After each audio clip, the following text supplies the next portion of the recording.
kilns. We've actually got two kilns.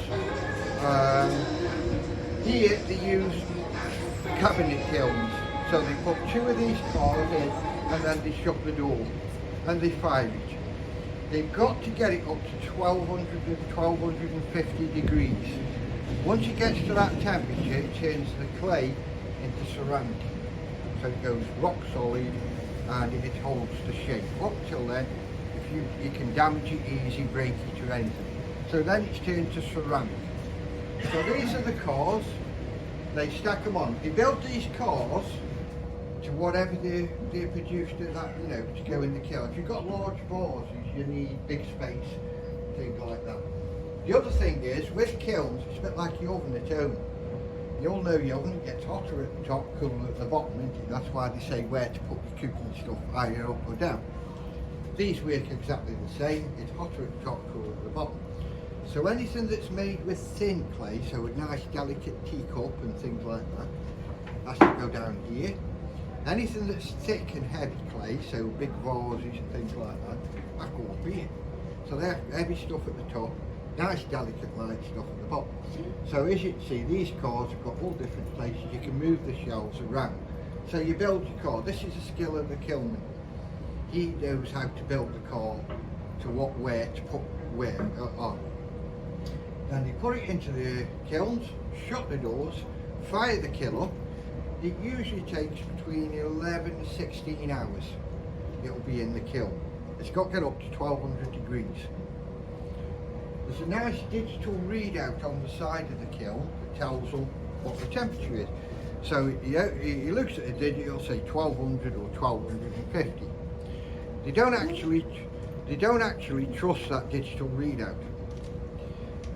Because this has got jets in the doorways and at the back, so gas jets firing.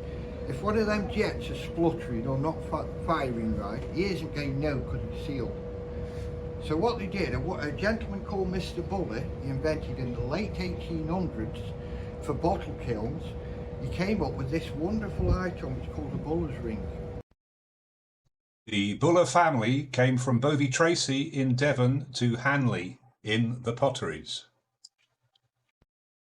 They specialised at first in spacers which were designed to keep ware from touching and sticking together in the kiln. Burleigh rings were widely used in bottle kilns before the turn of the century. And what it is, it's a ring of clay. That's all it is, clay.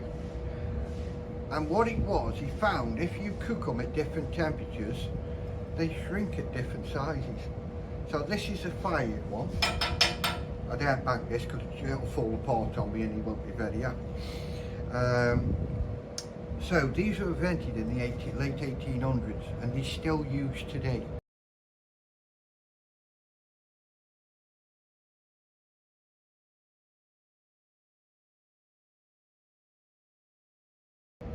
They are dead accurate, and what they do is they'll put a Buller's ring on every shelf, and then when he takes the truck out, he'll take all the Buller's rings and he'll measure every one, and if it's shrunk to the right size, he knows the wear on that shelf has reached the right temperature. If it hasn't shrunk enough, that wear could go back into the kiln again.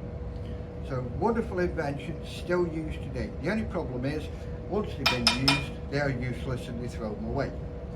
Burleigh started collecting a few of them, decorating them, putting a ribbon round and selling them as Christmas ornaments.